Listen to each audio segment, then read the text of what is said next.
Bueno, buenas. Bueno, siguiendo con nuestro club de lectura, estamos con el libro de Los Siete Borgia, una historia de ambición, refinamiento y perversidad de Ana Martos. Y vamos ya en los capítulos finales. Vamos en el capítulo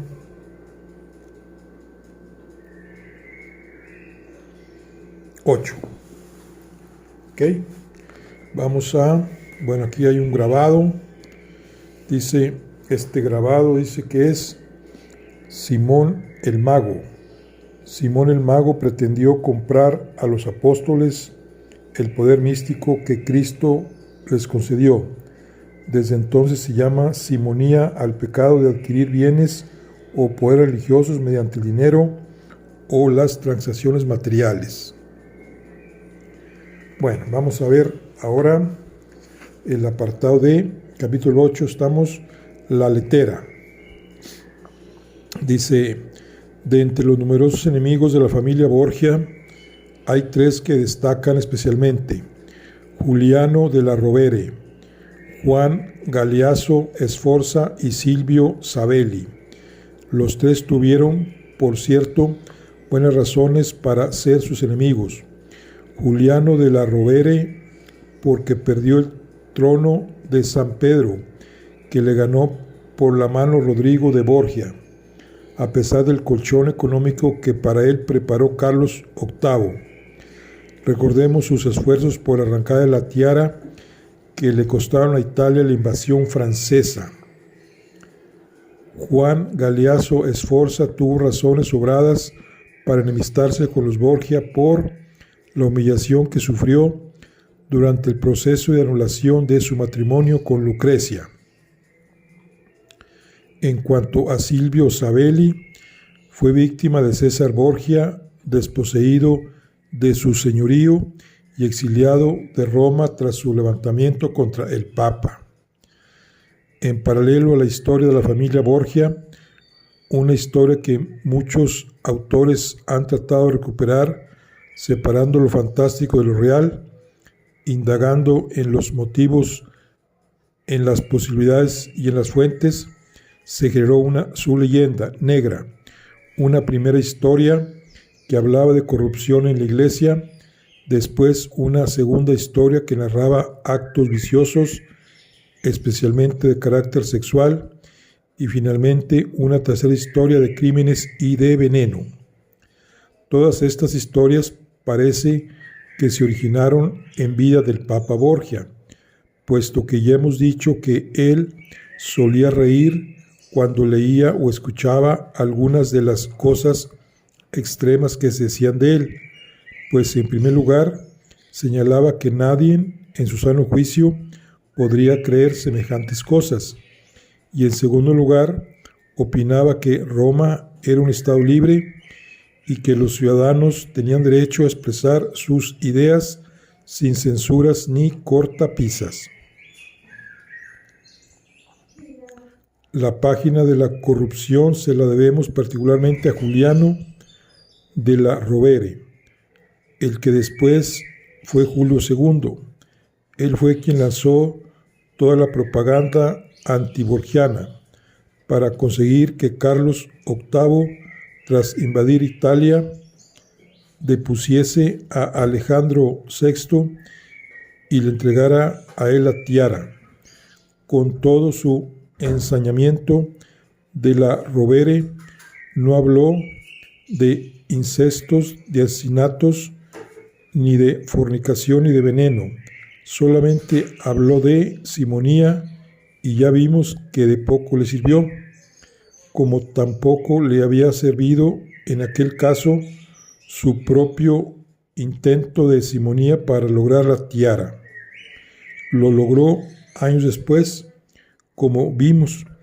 En cuanto al tráfico de influencias y el abuso de posición privilegiada, es indudable que el Papa Borgia los utilizó en beneficio de sus hijos, pero no olvidemos las prebendas de que disfrutaron el cardenal de la Rovere y el cardenal Riario en tiempo de su tío el Papa Sixto IV.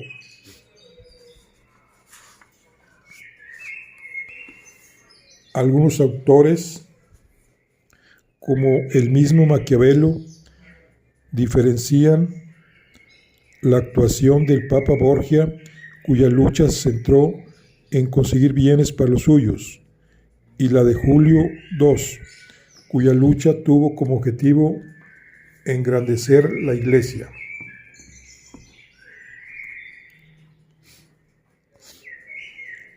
Es cierto que Julio II engrandeció la Iglesia y que la dotó de grandes maravillas artísticas, como el extraordinario mausoleo que encargó a Miguel Ángel, pero fueron para su honra, para que la posteridad admirara lo mucho que aquel Papa había conseguido en vida y que perduraba tras su muerte.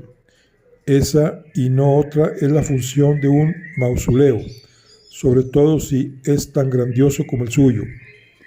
Se acusó al Papa Borgia de haber utilizado la Iglesia como una herencia, entregando a su familia bienes eclesiásticos. Lo cierto es que ninguno de sus hijos heredó bienes de la Iglesia, sino que estos volvieron a ella a la muerte del Papa, o mejor dicho, volvieron a manos de los vicarios que anteriormente los disfrutaban. Todos los papas y todos los eclesiásticos, con alguna excepción honrosa, han obtenido de la Iglesia el mayor número de bienes y beneficios posibles, y eso siempre ha suscitado envidias, porque siempre ha habido quien se ha creído con más derechos a obtener esas tierras o esa posición. Aquí tenemos que volver a las consideraciones de Voltaire.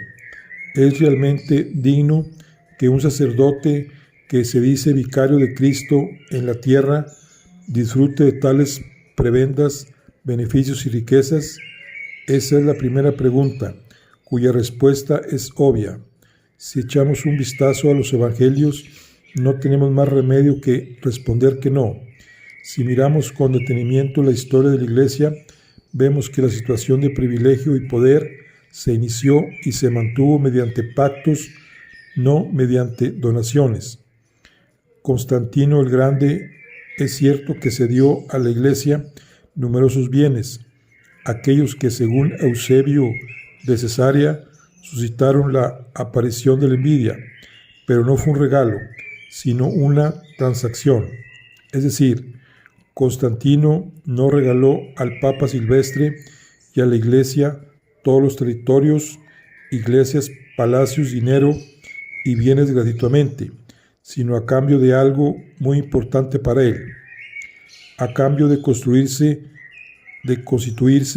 en sumo pontífice de la Iglesia cristiana, sin siquiera tomarse la molestia de bautizarse, puesto que él jamás creyó en el Dios cristiano, sino que continuó sacrificando a los dioses romanos mientras presidía concilios y proclamaba dogmas de fe, a cambio también de manipular todas las formas externas de la religión cristiana y adecuarla a las creencias populares de la época, adaptándola a la religión de Mitra, que es en la que creía el pueblo romano, a cambio de obtener la benevolencia y el firme apoyo de los líderes cristianos frente a sus numerosos asesinatos, traiciones y parricidios.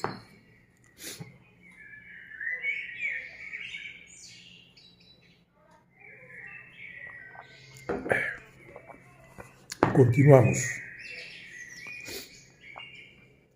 Los bienes terrenales de la Iglesia crecieron grandemente en tiempos de Pipino el Breve y Carlomagno, pero tampoco estos príncipes le regalaron nada. A cambio de unas tierras arrancadas al Imperio Bizantino, la Iglesia accedió a la petición de Pipino.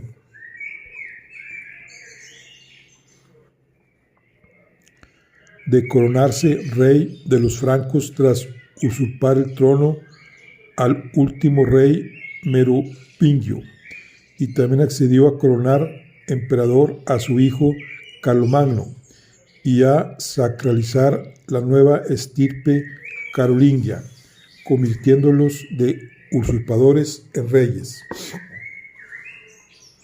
Y así, sucesivamente, todos los bienes terrenales de la Iglesia se han conseguido a base de trueques y concesiones. Cada uno da lo que tiene. El rey da bienes terrenales y el Papa da bienes místicos. La Iglesia supo administrar un tesoro incalculable, el de la sangre de Cristo, derramada para redimir los pecados de los hombres, y con ella negoció y especuló durante siglos, algo que denunciaron en su momento Juan Hus y Martín Lutero, pero que, denunciado y todo, convirtió las indulgencias en un río de oro que vino a desembocar, como ya hemos dicho anteriormente, en las arcas divinas. El mismo Juliano de la Rovere, que tanto criticó al Papa Borgia por corrupto, emitió, cuando fue Papa con el nombre de Julio II, tal cantidad de indulgencias con las que obtener fondos para erigir los monumentos de San Pedro, que Erasmo de Rotterdam y Martín Lutero protestaron ruidosamente. Otra forma de adquirir bienes terrenales ha sido la recogida de impuestos, con los que los papas medievales obligaron a reyes, nobles y plebeyos a pagar tributos en base a derechos falsificados, como la ya citada donación de Constantino o la manipulación de las escrituras para demostrar que Cristo dio a San Pedro y con él a la Iglesia el mundo como feudo. Todo esto viene a demostrar que los bienes terrenales de la Iglesia se han conseguido, como todos los bienes terrenales, mediante la guerra, la manipulación, la usurpación, el convenio, la negociación o el trueque, y que por tanto carecen de base religiosa.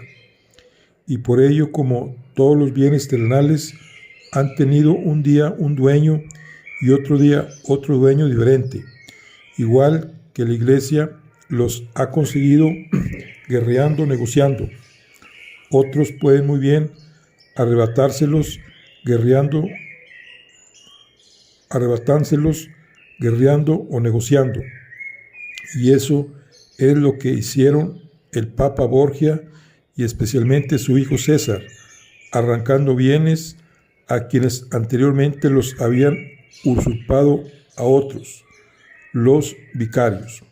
Si después, a su muerte o a su caída en desgracia, otros se los arrebataban a ellos, no hicieron más que seguir el proceso habitual de ganar y perder. Sin embargo, hay algo que llevó a cabo el Papa Borgia y de lo que ninguno de sus difamadores habla, porque da fe de su tendencia progresista y de su saber político. Los campesinos estaban obligados a pagar un impuesto llamado diezmos y primicias a la iglesia a la que perteneciese, y ese dinero formaba parte de los numerosos beneficios que ya dijimos que disfrutaba el clero, y que si ha dejado de disfrutar no ha sido por haber renunciado a ellos, sino por haberles sido negados. En 1501, el Papa Borgia emitió una bula, por lo que otorgaba a los reyes los diezmos de las iglesias que fundaran y dotaran. Aquí vemos también un motivo de disgusto y deseo de revancha de las religiones encargadas de tales iglesias, que no pudieron disfrutar ese impuesto a menos que los reyes se lo cedieran de buena voluntad. La página de la depravación se debió de iniciar con las historias que el Sforzino hizo circular a raíz de su pérdida oficial de Umbría, al no poder demostrar su potencia sexual frente a las acusaciones de Lucrecia. De ahí surgieron autores como Matarazzo, que escribió la crónica de la ciudad de Perugia, afirmando que Lucrecia Borgia era la mujer pública más notoria y frecuentada de Roma. Sus palabras siguen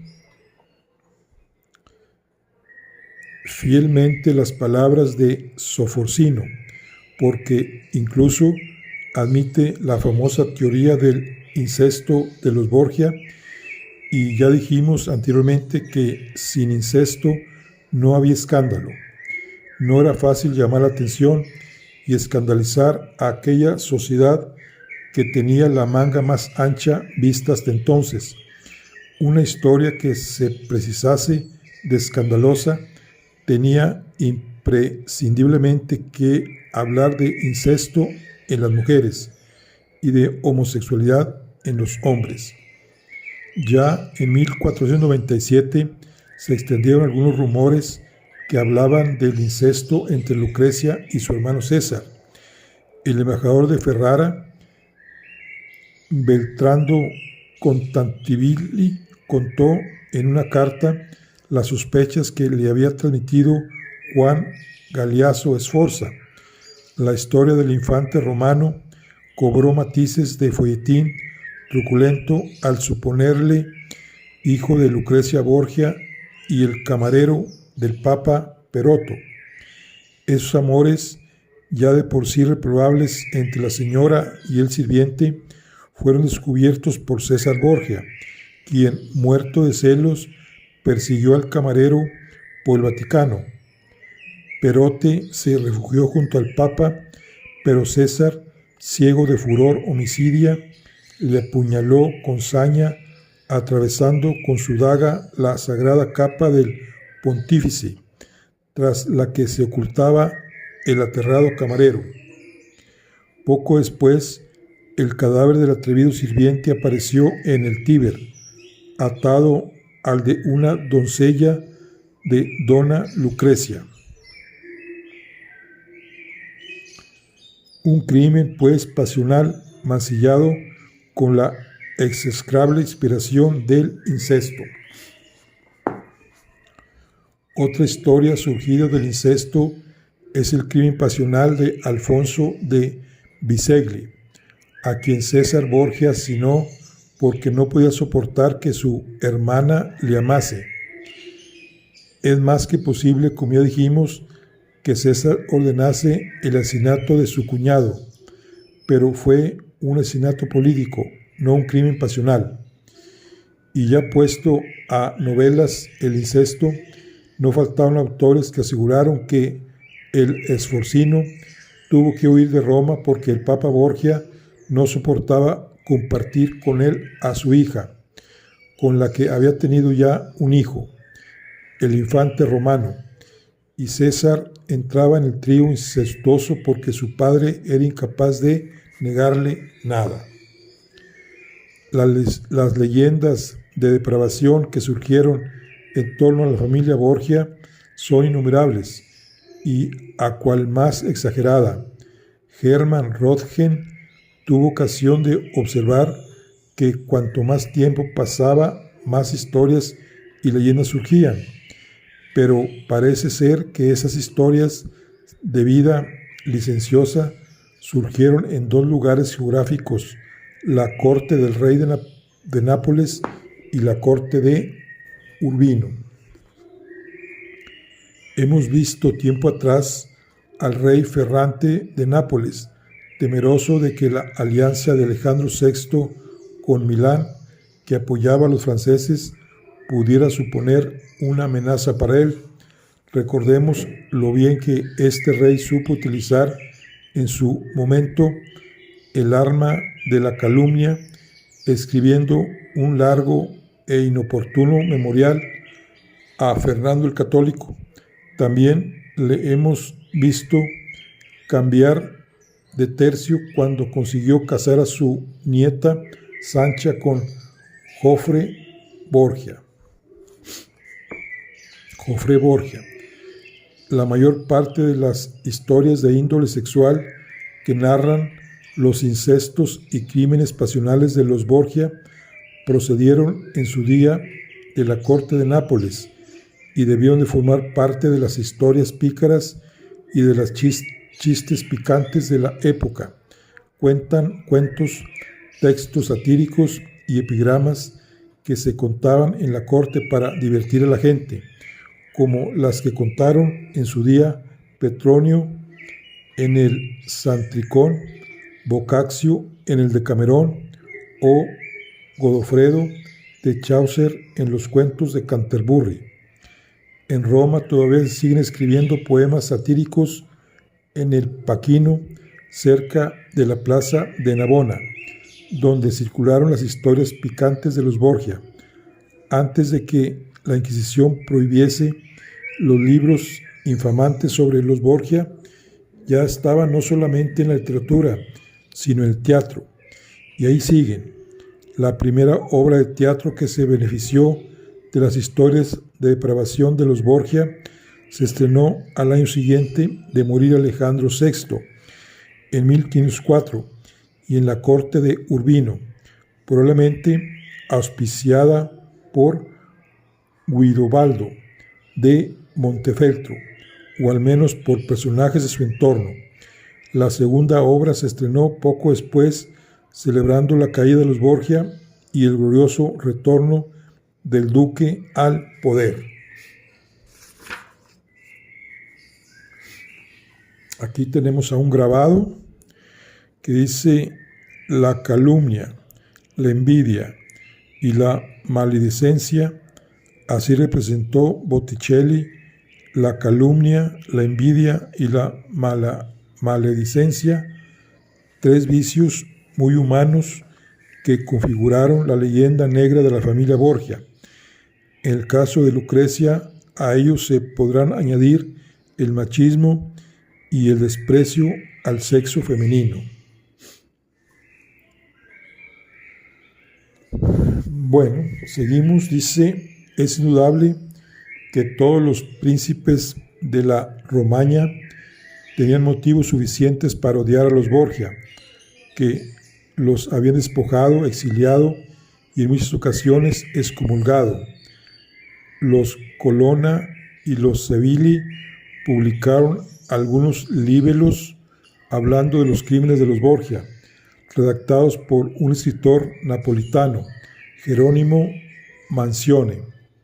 En ellos se narra el desenfreno y el vicio que imperaron en la vida de César Borgia, hasta el punto de que no parece que tuvieron tiempo para luchar y conquistar tierras.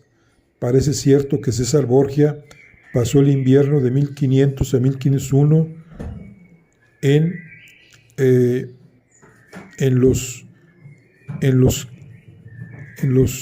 bueno, dice, pero lo que cuentan de él es mucho más novedoso. En ellos dicen que practicando ejercicios de fuerza a base de caballos, toros y puñetazos, todo ello interrumpido por grandes comilonas, aunque sin dejar de trabajar diariamente en su despacho, desde la salida del sol, para despachar los numerosos asuntos de su estado. No olvidemos que en ese periodo se sentaba en el trono ducal de Romaña.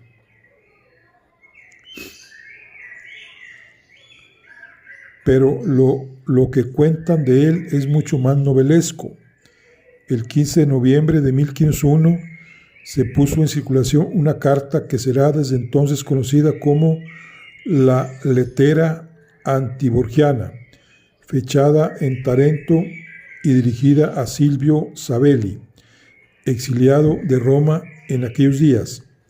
Frente al contenido de esta carta, que el cardenal Ferrari entregó a Alejandro VI con el fin de que hiciera castigar a los calumniadores, César Borgia se enojó sobremanera, pero el Papa se limitó a señalar que su hijo, César Borgia, el duque, no sabía tolerar las ofensas, pero que Roma era una ciudad libre donde cada uno escribía lo que le placía. Incluso decían que cuando el barón Savelli le visitó en Roma, no le dijo palabra alguna sobre la carta difamatoria de Silvio. La carta naturalmente acusaba a los Borgia de delitos muy superiores a los cometidos por Nerón y Calígula, que ya tenían suficiente mala fama. Hablaba de estupros, de incestos, de hombres heridos o envenenados arrojados al Tíber, unos métodos para deshacerse de los enemigos que, según Gervaso, empleaban no solamente los Borgia, sino los Sforza, los de Aragón, los Malatesta, los Médicis, los Este y todos los representantes de las grandes familias en general. Pero la historia que cuenta la leyenda negra de los Borgia no se quedan en crímenes ni atrocidades comunes, de las que cometían todos, sino que busca algo mucho más espectacular y más escandaloso. Dice, por ejemplo, que mientras las tropas de César Borgia saqueaban y hacinaban por doquier, él iba secuestrando mujeres para criar su propio harén en Capua, pintándole como a un monstruo sediento de sangre y de vicio sexual. Y para que el escándalo se produzca, el orador de Urbino, Silvestre Calandra, cuenta cómo atrajo con promesas y favores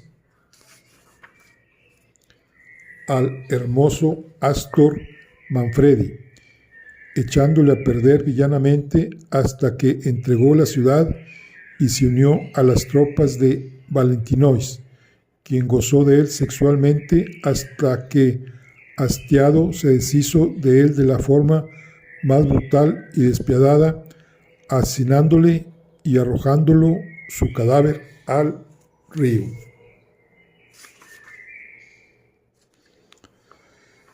Bueno, seguimos con el baile de las castañas.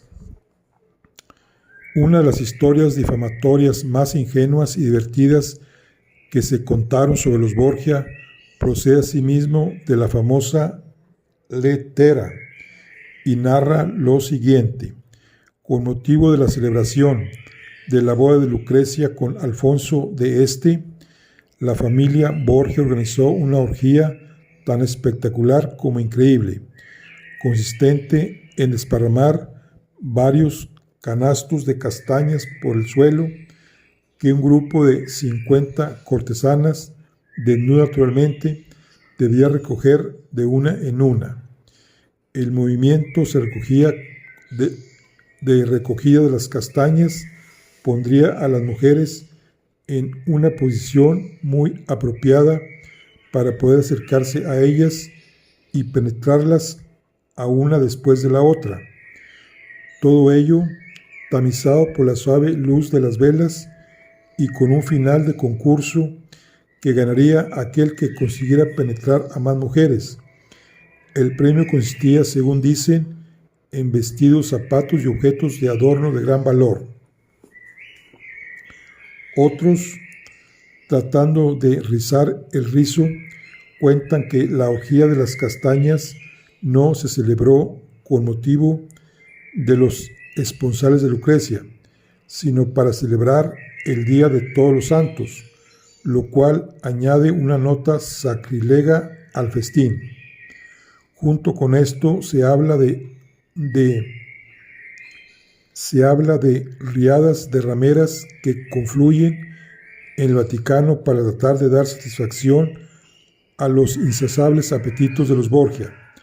Nadie se queja, nadie protesta y todo Roma calla por miedo al veneno, a la bebida empoñosada, siempre a punto y siempre dispuesta a silenciar lenguas locuaces.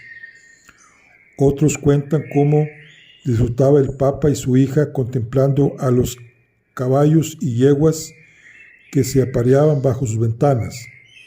Los cuentos, como vemos, no tienen fin ni límite, y precisamente todo esto sucedió cuando el duque de Este podía informar sobre su futura nuera.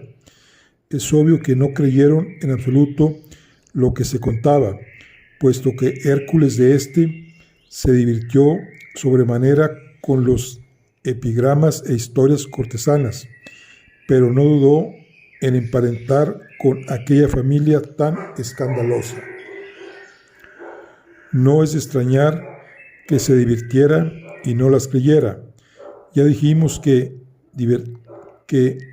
divertían incluso a su protagonista.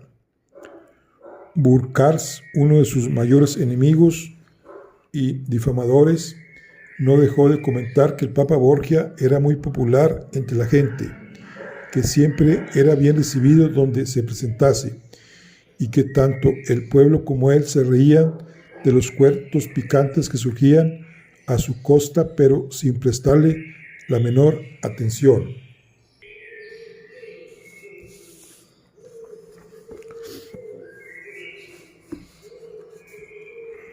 El rapto de Dorotea.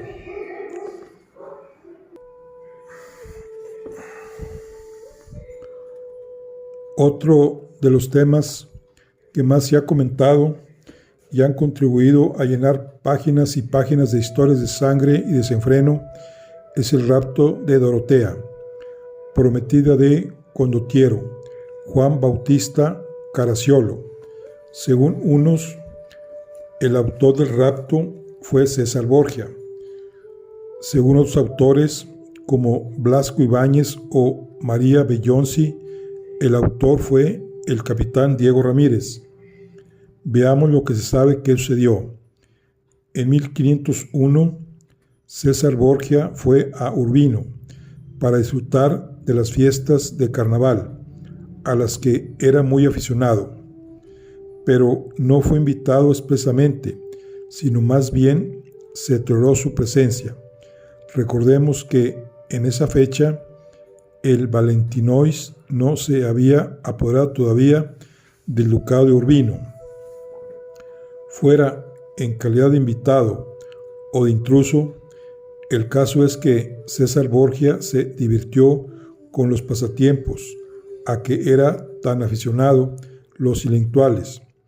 Recordemos también que la corte de Urbino era una de las más brillantes del momento, y ahí se apreciaba mucho más este tipo de entretenimiento para personas inteligentes que la pompa y el boato tan buscado en otros lugares. La duquesa Isabel de Gonzaga tenía en su séquito una bella dama de origen lombardo, llamada Dorotea, procedente de una familia noble de Crema, que estaba prometida a Juan Bautista Caracciolo, el capitán del ejército veneciano. Según los autores de esta historia, César Borgia se prendó de esta dama, hasta el punto de que no pudo soportar la vida lejos de ella, pero cuando terminaron las fiestas de los carnavales, regresó a su campamento militar para su próxima contienda. Un día, concretamente el 10 de febrero de 1501, Dorotea partió de Urbino camino de Serbia, en la República de Venecia, donde debía contraer matrimonio con su prometido, el capitán Caracciolo. En el camino, el séquito de Dorotea fue asaltado por un grupo de hombres. Algunos se fijaron en que quien los mandaba llevaba un ojo vendado, seguramente para ocultar su rostro, pero coincidieron en que se parecía al Valentinois. Aquí tenemos una pintura que dice: Isabel de Gonzaga, duquesa de Urbina, tuvo entre las damas de su corte a una joven excepcionalmente bella, Dorotea, prometida del capitán veneciano Juan Bautista Caracciolo. Según unos autores, César Borgia se prendó de ella y la raptó. Según otros, ella se dejó raptar por el capitán español Diego Ramírez. El combate no fue largo, Dice, porque los asaltantes iban bien pertrechados y eran expertos en la lucha. Finalmente, la hermosa Dorotea y una de sus damas fueron raptadas por los malhechores. Es de suponer el escándalo que organizó el capitán veneciano, quien se mostró dispuesto a abandonar el servicio de la República Serenísima para correr en busca de su adorada, pero no eran momentos para dejar la guerra por el amor, sino todo lo contrario. Precisamente, Caracciolo estaba al mando de las tropas que defendían Friuli de una posible incursión del emperador Maximiliano. No pudo por tanto salir a buscarla, pero movió todos los recursos para conseguirlo. Venecia envió embajadores a pedir explicaciones a Urbino, a César Borgia y al mismo Papa Alejandro VI. Incluso al rey Luis XII intervino y envió al campamento de César a Luis de Villeneuve e Ivo de Allegro para pedirle cuentas de su acción. El Papa lamentó el asunto y negó que su hijo fuera el culpable. César Borgia, por su parte, arguyó que algo había entre la bella Dorotea y el capitán español Diego Ramírez, quien parece que incluso había llegado a recibir de ella unas camisas bordadas como regalo. En cuanto al castigo para el capitán Ramírez, era preciso esperar a encontrarle, porque había desaparecido sin dejar huella. Por mucho que todos protestaron, por grande que fuera el revuelo que levantó el novio burlado, y por grandes que fueran las protestas de inocencia de César Borgia, quien incluso comentó que no entendía cómo podían acusarle de violentar a una mujer cuando eran tantas las que le perseguían que tenía que quitárselas de encima. Lo cierto es que la historia quedó en el mayor de los misterios. Nunca más hubo noticias de la bella Dorotea ni del capitán Diego Ramírez. El Bucardo. En el año de 1502 surgieron nuevas historias de desenfreno sexual cuando Lucrecia estaba ya casada y bien casada con Ferrara. Fuera de toda duda, fue Juan Bucardat, el llamado Bucardo, quien se ocupó de sacarlas a la luz, pero como la mayoría de los mentirosos no tuvo en cuenta que cuando se miente hay que hacerlo a conciencia, atando todos los cabos y vigilando los detalles. Burckhardt mezcló en su historia hechos que sucedieron tiempo después. Concretamente fechó en 1500 las orgías romanas de los Borgia, uniendo a la historia detalles que sucedieron en 1502. Si los datos no son ciertos, es evidente que la historia tampoco.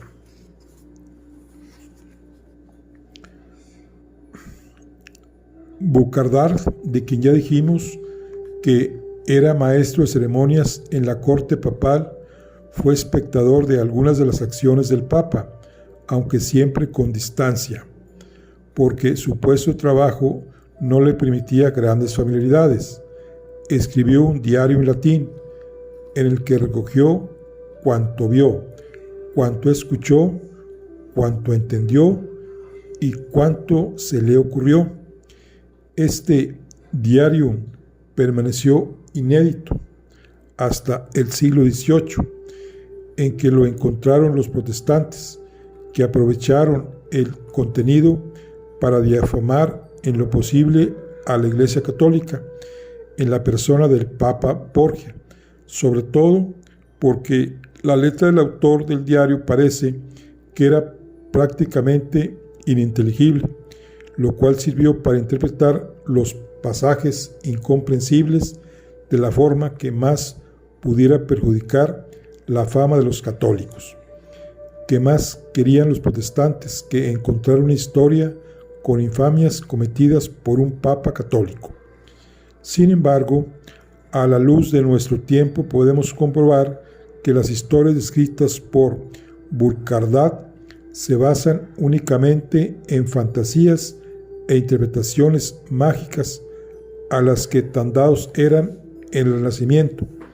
Precisamente, lo que hizo este autor fue aplicar los hechos de uno de los libros más famosos de la época, Malleus Maleficarum, el martillo de las brujas, que mencionamos anteriormente, a la familia Borgia, especialmente a Donna Lucrecia, ya que si se trataba de brujería, tenía que tener por protagonista a una mujer. Téngase en cuenta que Burckhardt era alemán y que el libro citado había sido escrito por los inquisidores alemanes, incitores y Sprangers, a finales del siglo XV, dos clérigos encargados de luchar contra la brujería, que, según aseguraban, estaba muy extendida en Alemania. El diario de Burkhardad contiene muchos datos similares a los de la carta de Silvio Savelli, que hemos visto anteriormente, y también a los escritos del cronista Francisco Guicciardini. Este historiador florentino, Francisco Guicciardini, escribió en el siglo XVI un libro sobre Florencia, que contiene todas las acusaciones que habrían de convertir al Papa Borgia en inepto para llevar la tiara, incluyendo la de haber roto el equilibrio de Italia. Bueno, dice, y de un autor veneciano, Martín Sanudo. Los autores cuentan las relaciones de Alejandro VI con el diablo, con el que mantuvo un pacto desde antes de alcanzar la silla de San Pedro, para asegurar su fortuna y su larga vida.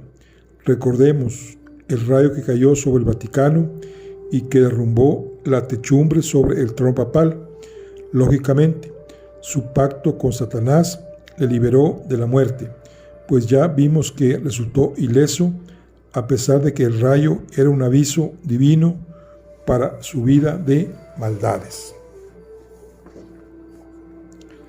Esta relación diabólica conmovió a la corte celestial, tanto como los hechos criminales de toda la familia Borgia, lo que se puso de manifiesto en todas las ocasiones en que cometieron hechos nefandos o nefastos.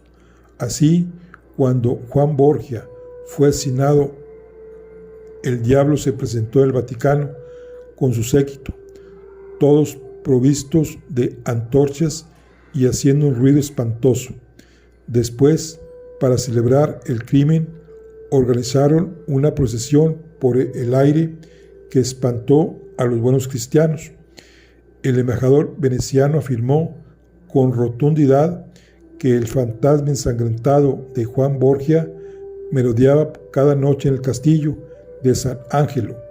Queda claro que esos testimonios fueron más que suficientes para culpar a César Borgia de la muerte de su hermano. Según el martillo de las brujas, siempre ha de haber una mujer en los círculos diabólicos, y además existe una relación fehaciente entre el sexo y la brujería.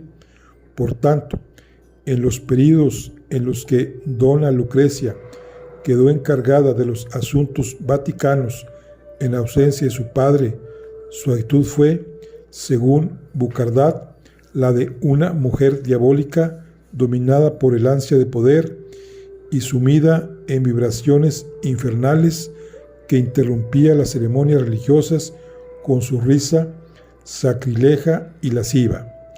No es extrañar que, leyendo estas historias o escuchándolas de labios de sus amigos, el Papa Borgia riera divertido y se encogiera de hombros sin comprender que nadie en su sano juicio pudiera creer tales cosas.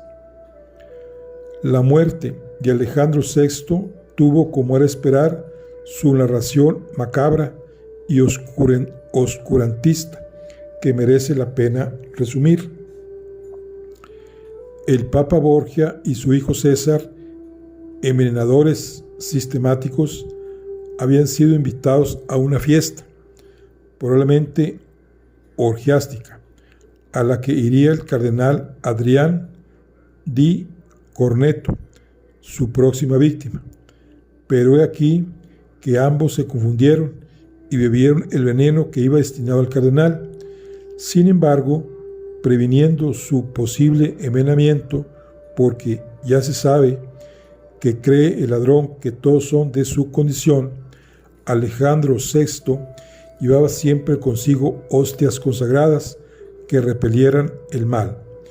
Lo que no se explica es cómo podía utilizar ese tipo de amuletos teniendo como tenía un pacto diabólico, pero son posiblemente detalles que escaparon a los narradores. En todo caso, el pacto diabólico quedó bloqueado, al menos durante unas horas, por decisión divina, cuando padre e hijo acudieron al banquete en el que habían de asignar al cardenal Di Corneto. El Papa se dio cuenta de que no llevaba sus amuletos y envió al cardenal Carafa, futuro Papa Pablo IV, al Vaticano para que recogiera el receptáculo en la que guardaba las sagradas formas. Pero el cielo decidió obstaculizar el mal y el cardenal Carafa fue cegado por un rayo de luz sobrenatural vivísimo que le impidió encontrar el amuleto que buscaba. Cuando trató de entrar en la alcoba del pontífice, un demonio con forma de mono le dificultó el paso, haciéndole perder el tiempo. Cuando finalmente el cardenal Carafa consiguió llegar al lugar de la fiesta con las hostias consagradas, ya era tarde. El Papa Borgia y su hijo habían bebido, por funesto, aunque merecido error, su propio veneno. Mientras duró su agonía, los autores aseguran haber visto rameras en torno al lecho papal, pues su última voluntad fue poder acariciarlas antes de morir, probablemente para cerrar toda posible puerta de salvación, debido a su pacto satánico. Al mismo tiempo, numerosos testigos aseguran haber visto demonios montando guardia junto al moribundo, mientras grandes monos negros recorrían la estancia. Uno de los cardenales que velaba al enfermo logró atrapar a uno de los monos, pero el Papa, moribundo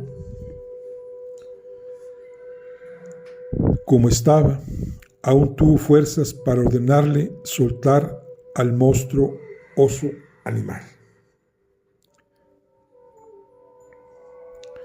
Después de muerto, el cadáver se descompuso en tan breve tiempo que nadie fue capaz de acercarse a él, y para sacarle de la estancia le arrastraron por los pies, olvidando el respeto y las honras fúnebres. Esto se dijo a pesar de que el mismo Burkhardt contó que él se ocupó personalmente de lavar y vestir al muerto y de preparar los espléndidos ornamentos del catafalco. Los funerales duraron 9 días. El cadáver del Papa Borgia debió de presentar un aspecto sumamente desagradable, como dijimos en su momento. Burkhardt cuenta con todo lujo de detalles el olor nauseabundo que emanaba, la hinchazón del cuerpo y la espuma que emanaba de su boca y de su nariz.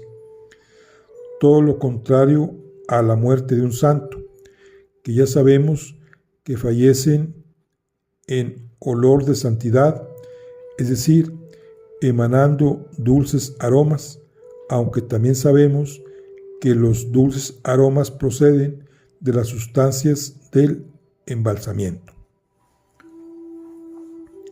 Como ya señalaba el autor de esta crónica macabra y tenebrosa, nadie acompañó al muerto a su enterramiento, y los sepultureros hubieron de atarle una cuerda a los pies para poder arrastrarle, metiéndole a golpes en el sarcófago.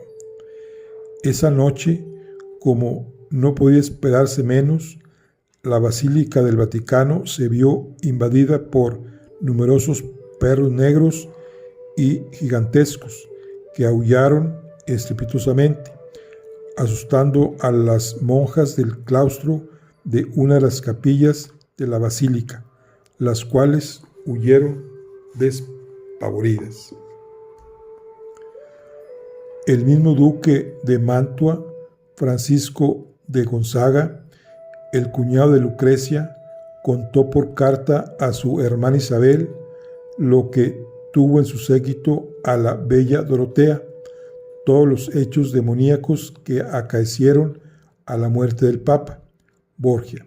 Se lo contó creyéndolos de buena fe, como una forma de difamar a la familia, pese a que él, ya dijimos, que mantuvo una larga amistad e incluso un posible romance epistolar con Lucrecia, y que poco después intentó casar a su hijo con la hija de César Borgia.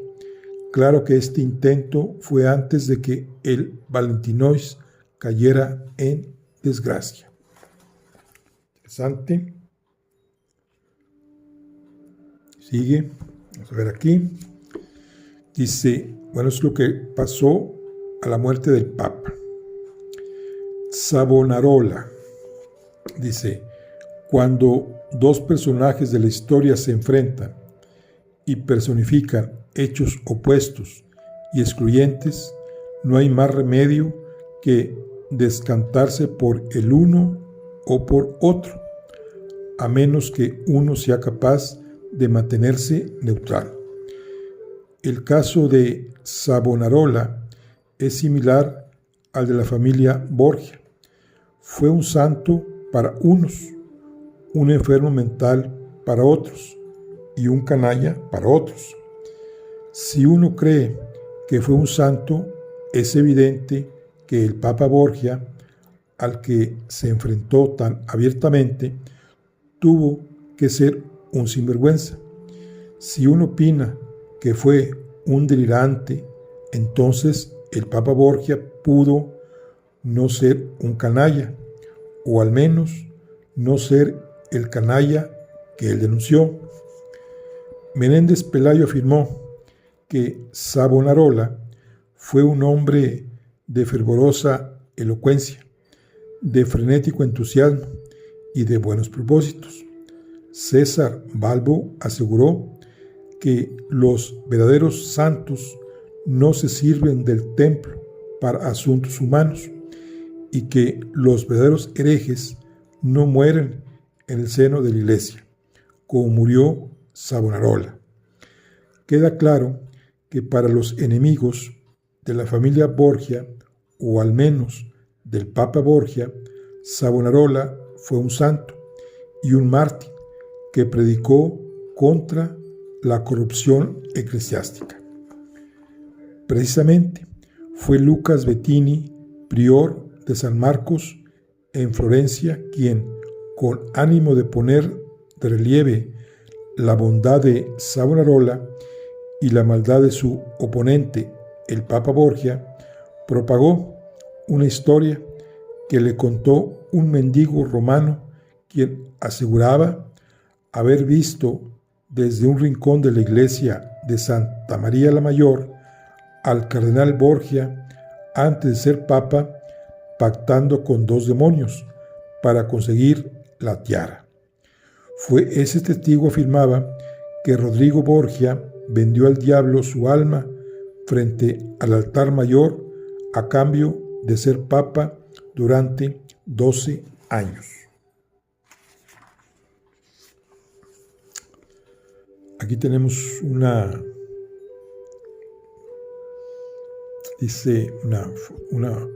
fotografía.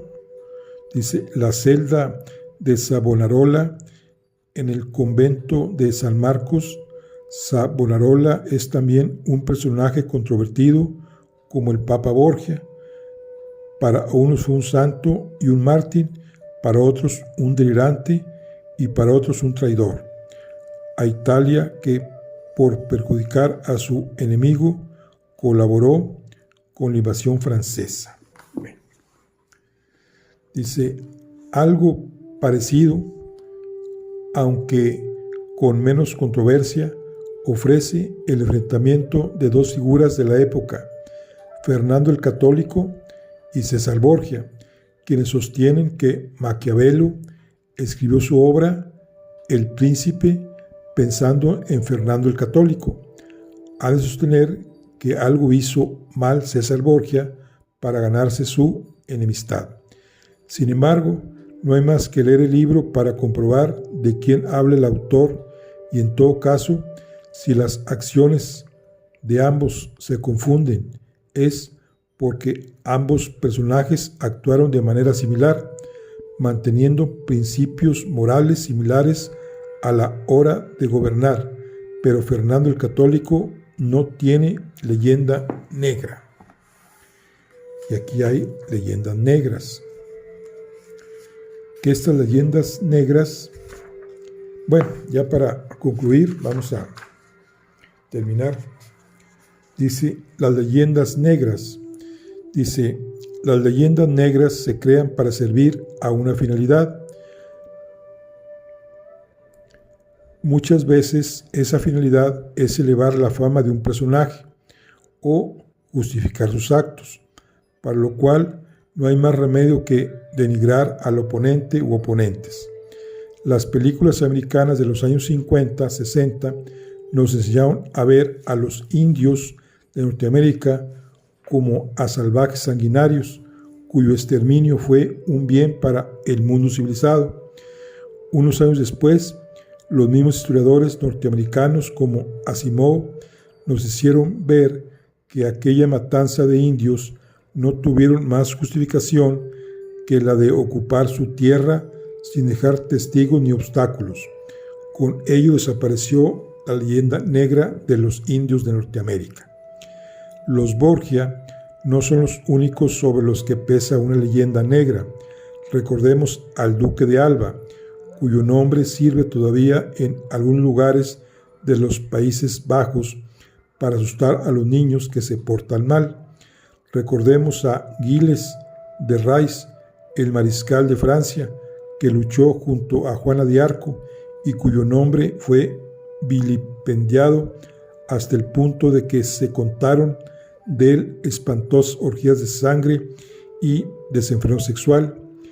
Gilles de Rais murió en la hoguera, acusado de brujería y de cosas mucho más espantosas, como haber gozado con la tortura de miles de niños. Por suerte, un comité de rehabilitación histórica del siglo XX estudió los hechos y le hizo justicia.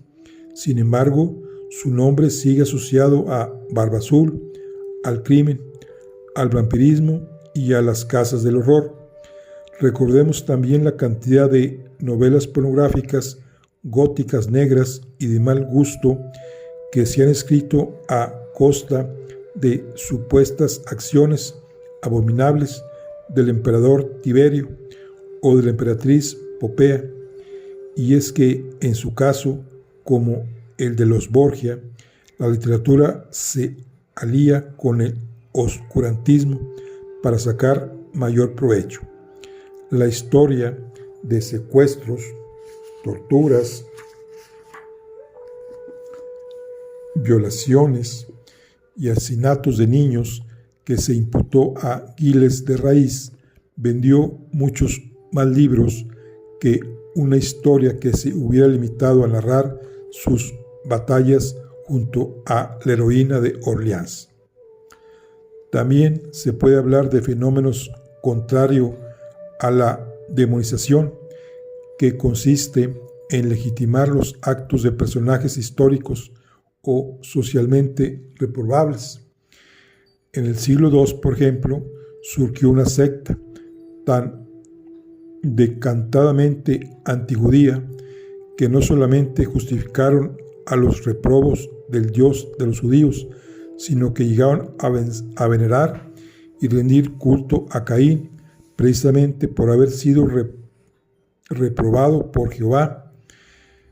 En pleno siglo XXI ha saltado a los medios de comunicación un escrito naturalmente apócrifo que rehabilita la memoria del mismo Judas, pues justifica su traición como una acción necesaria y obligada para la redención de la humanidad. Caín llegó, por tanto, a tener adoradores. Los cainitas, Judas, al que todo el mundo creía condenado al fuego eterno, resulta tener también quien justifique e incluso loe su acción, convirtiéndolo de traidor en meritorio. Pero la demonización es la que más vende. Lo hemos visto en numerosos casos.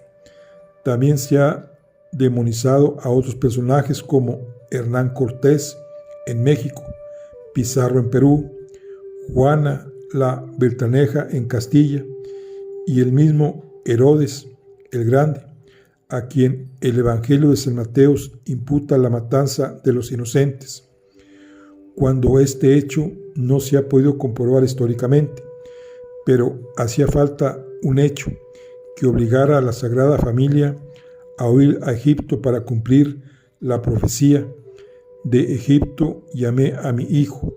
Y el rey Herodes, odiado por los judíos por ser una marioneta de los romanos, reunía todas las características por ser convertido en asesino de niños. Otro tanto hemos podido ver en la historia de Ramsés II, a quien la Biblia, la literatura y el cine han convertido en maltratador, envidioso y asesino del pueblo hebreo. Era preciso encontrar un malvado para destacar la bondad de la figura de Moisés y se eligió al rey egipcio. Sin embargo, no existe dato histórico alguno que apoye los hechos que se le imputan, ni siquiera que apoye la existencia del Moisés, que es más un personaje mítico y simbólico de la memoria que un personaje de la historia. La matanza de los inocentes imputada a Herodes y las maldades imputadas a Ramsés II tienen el objetivo de narrar la historia del héroe que sobrevive y triunfa sobre el malvado, el cual tiene que ser totalmente perverso para que el triunfo del héroe sea aún más meritorio. Aquí tenemos una leyenda negra española. Dice: la leyenda negra española muestra una figura negativa e infame de nuestro rey Felipe II. Según el historiador británico Henry Kamen, los creadores de la leyenda, que habla de un rey sediento de sangre y dominado por la superstición, fueron Guillermo de Orange y Antonio Pérez. En sus escritos acusan a Felipe del asesinato de su propio hijo Carlos, de su esposa, precisamente la más amada, Isabel de Valois, y de su secretario Juan de Escobedo. De la leyenda de Don Carlos ha quedado además una ópera de Verdi, igual que existe otra ópera sobre Lucrecia Borgia. Aparte de los crímenes que le imputaron gratuitamente, hay una verdad histórica de error política cometidos que incluyen los malos tratos a los indios de América, los asesinatos de la Inquisición y la ejecución de nobles flamencos como Egmont, también llevado a los escenarios con música de Beethoven, así como todos los atropellos cometidos por los soldados del duque de Alba en Flandes, los famosos tercios. Demonizar a los Borgia sirvió a los italianos para poner de relieve lo muy perjudicial que resulta elegir papas extranjeros. Sirvió a los protestantes para hacer ver al mundo lo malvado que son los católicos. Sirvió y sigue sirviendo a los literatos para vender numerosos ejemplares de sus libros. La Iglesia llegó a prohibirles las obras denigrantes sobre los Borgia, precisamente con ocasión de la canonización de su vástago más sagrado, Francisco de Borja, quien, como se quedó en España, no formó parte de la leyenda negra. Incluso en aquella ocasión se creó una contraleyenda, una historia de bondades que contrarrestase las maldades difundidas. Como no funcionó, se elaboró una historia que demostrase que Borja y Borgia no son la misma familia, sino que los Borgia se llamaron originalmente Lenzoli o Lanco, llegando, según dicen, a emitirse monedas pontificias con el nombre de Roderico Lenzoli, un apellido basado en aquel Borgia Lanzol, sobrino de Alejandro VI. Pero todo esto no sirvió de nada, porque los intereses comerciales son mucho más poderosos que los intereses espirituales, filosóficos o sociales, o incluso científicos, y se han seguido produciendo historias a cual más truculenta, que hablan sobre todo de venenos, de incestos y de crímenes pasionales. El público continuó prefiriendo el morbo al realismo. Muy bien. Bueno, aquí concluimos lo que es el capítulo 8. Ya nos veremos en el siguiente con el capítulo 9, la leyenda dorada, que veremos en nuestro siguiente lectura de nuestro club de lectura. Nos vemos en la siguiente. Hasta luego.